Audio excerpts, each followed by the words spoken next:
শিক্ষা সংক্রান্ত গুরুত্বপূর্ণ আপডেটগুলো পেতে হলে অবশ্যই শুভেন্দু ই একাডেমি চ্যানেলটি সাবস্ক্রাইব করুন। পাশে থাকা বেল আইকনটিতে ক্লিক করে ভিডিওটি বেশি বেশি করে শেয়ার করুন।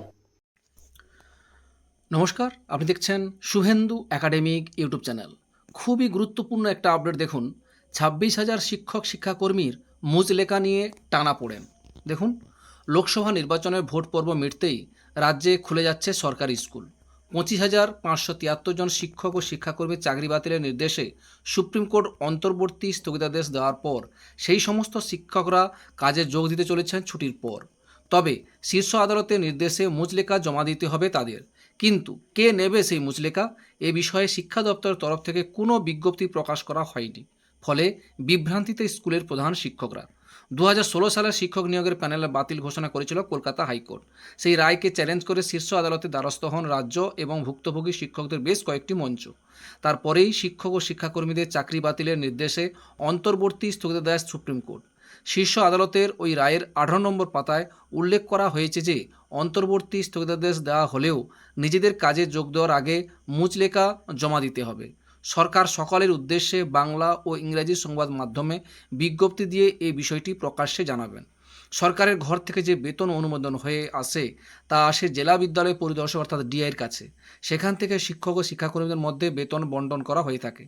আদালতের নির্দেশের পরে ভোটের আবহে কে এই বিজ্ঞপ্তি দেবে তা নিয়ে তৈরি হয়েছে চাপানোত্তর।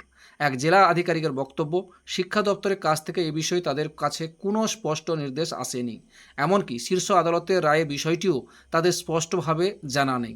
নির্দেশ পাওয়া মাত্রই আদালতের কথা মতো তারা কাজ করবেন। আবার একই প্রশ্নে বিকাশ ভবনে এক আধিকারিক জানান, শিক্ষা দপ্তরের আইন বিভাগ পুরো বিষয়টি দেখছেন। তারা প্রধান শিক্ষক এবং ডিআইদের সঙ্গে যোগাযোগ করছেন। দ্রুত সব কিছু প্রকাশ্যে আসবে। নির্বাচন চলাকালীন সরকারের ধীর চলো নীতির ফলে বিভ্রান্তিতে প্রধান শিক্ষকেরা। বিভিন্ন বিদ্যালয়ের প্রধান শিক্ষকরা জানাচ্ছেন, স্পষ্ট নির্দেশ না পাওয়ার স্কুল খোলার পরে কী করবেন তা নিয়ে যথেষ্ট পরিমাণে চিন্তিত তারা, বিশেষত পুরো বিষয়টা যেখানে আদালতে বিচারাধীন। এ প্রসঙ্গে বঙ্গীয় শিক্ষক ও শিক্ষাকর্মী সমিতির সাধারণ সম্পাদক স্বপন মণ্ডল বলেন, সুপ্রিম কোর্টের নির্দেশ অনুযায়ী সবাইকেই মুচলেকা দিয়েই গরমের ছুটির পর স্কুলে জয়েন করতে হবে। যদিও বিষয়টা অত্যন্ত অপমানজনক, কিন্তু দুর্ভাগ্যজনক হলেও এটা সত্যি যে এই সরকার শিক্ষকদের এই অবস্থায় নামিয়ে দিয়েছে। তবে যারা দুর্নীতির মাধ্যমে নিযুক্ত হয়েছেন তারা মুচলেকা দেওয়ায় ঝুঁকি নেবেন বলে মনে হয় না, কারণ তাদের চাকরি একদিন বাতিল হবেই।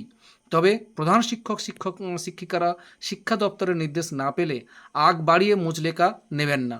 শিক্ষা দপ্তরের নির্দেশ অনুযায়ী তারা কাজ করবেন। এই ছিল একটা আপডেট আপনাদের সঙ্গে শেয়ার করলাম। ভিডিওটি দেখার জন্য অসংখ্য অসংখ্য ধন্যবাদ।